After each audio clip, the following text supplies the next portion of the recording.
guys! Welcome back again to my YouTube channel. At kung bago pa sa channel ko, please don't forget to subscribe and pakiclick na din ang notification bell para updated kayo sa mga susunod ko pang mga video. Kung napanood niyo yung nakaraan kong vlog, yung motovlogging setup, sinabi ko naman din sa inyo na sasabihin ko kung ano yung naging video setting ko nitong GoPro Hero 8. And after that, magsha-shoutout tayo. So yan guys, naka-open na tong GoPro Hero 8 natin. So kung makikita nyo, nakalagay dyan, photo linear. Ilipat natin siya sa my video. Yan. Tapos, pindutin natin tong standard. So, kung makikita nyo guys, meron dyang choices, meron dyang standard, activity, slow-mo, at cinematic. Dito tayo sa may activity. Tapos, kung makikita nyo dyan, may nakalagay dyan na resolution FPS, pindutin natin yan. So, ito guys, ito yung naging settings ko nung video ko dun sa nakaraan kong vlog. Itong 2.7K, palitan natin ng 1080. Tapos, itong 30 na FPS, palitan natin ng 60. Yan. So, kung magtatanong kayo guys, bakit 1080 yung napili kong settings nitong video sa motovlogging ko at hindi 4K? Kasi ganito yun guys. So, sa akin guys, tinry ko kasi itong 4K, tapos napansin ko doon na kung 4K yung gagamitin natin, madaling madrain yung battery. Tapos, isa pa, madaling maubos yung capacity ng SD card natin. Kung gusto niyo talaga na 4K yung quality ng video nyo, I suggest na dagdag kayo ng extra battery nyo. Halimbawa, maglo-long ride kayo. Tapos, I suggest din na dapat malaki yung capacity ng SD card nyo para hindi kayo mabitin kung halimbawa magmo-motovlogging kayo pag long ride. Pero kung halimbawa naman mga 30 minutes lang, okay lang, makakaya ng SD card nyo. Kung halimbawa yung SD card nyo yung katulad sa akin, 64GB, tapos yung battery niyo makakaya siya ng 30 minutes kasi tinry ko siya 30 minutes, kaya niya eh. I think 30 minutes or 40 minutes kaya niya yung pag-shoot ng 4K, ganon. Kasi itong 4K guys, ano siya eh, mabigat siya na file.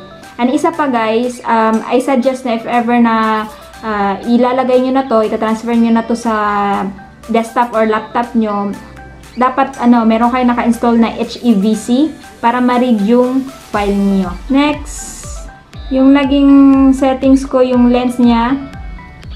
Doon sa akin guys, naka-wide lang ako, hindi ako naka-super view. Kaya ganun yung yung kinalabasan ng video ko. Pero mas maganda kung i-super wide nyo para makita talaga lahat. Yung daan, yung ulat, and everything. Tapos, naka-hyper smooth on yung sa akin. Tapos, low light off. Yan. Zoom 1.0x. Clips off. Tapos, dito sa Proton bitrate guys, sa akin naka-standard lang kasi naka-1080 ako. Pero kung halimbawa yung shoot nyo is nasa 4K and 2K, yan, ilagay nyo yung bitrate niya na high. Yan. Balik tayo.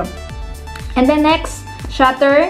Yung sa akin guys, yung shutter ko naka-auto lang. So, hindi ko na ginlaw. Tapos yung EV comp ko 0. Tapos yung white balance ko naka-auto.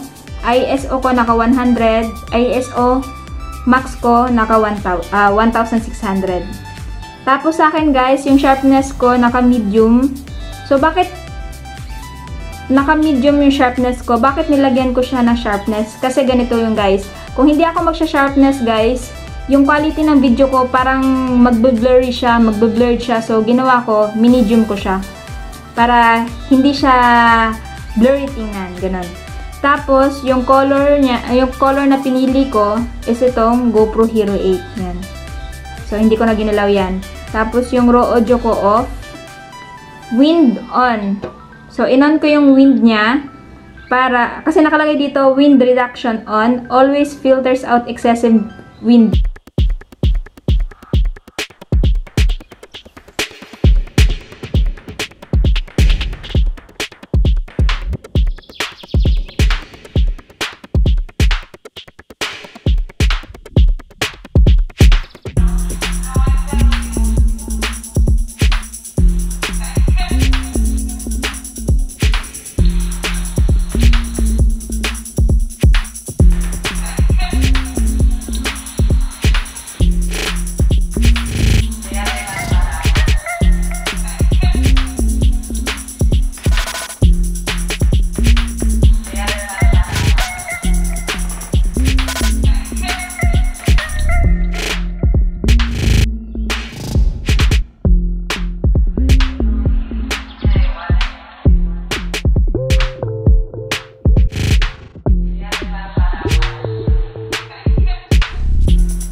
shout out sa mga taga Flower Center ng Qatar. Yan, kay Ate Amira, kay MJ, kay Richard, kay Michael, kay Randy, at sa mga naging kasamahan ko dyan sa Qatar. And shout out din sa head ng GSXRS Rider Club Fields, Pops Eman Sinoy, at sa mga member Metro South Chapter. Yan, shout out sa inyo. Sorry guys kung ngayon lang nakapag-shout out. So, yan guys, kung nagustuhan nyo tong video na to, please don't forget to like, subscribe, comment, share, ride safe, and God bless. Bye-bye!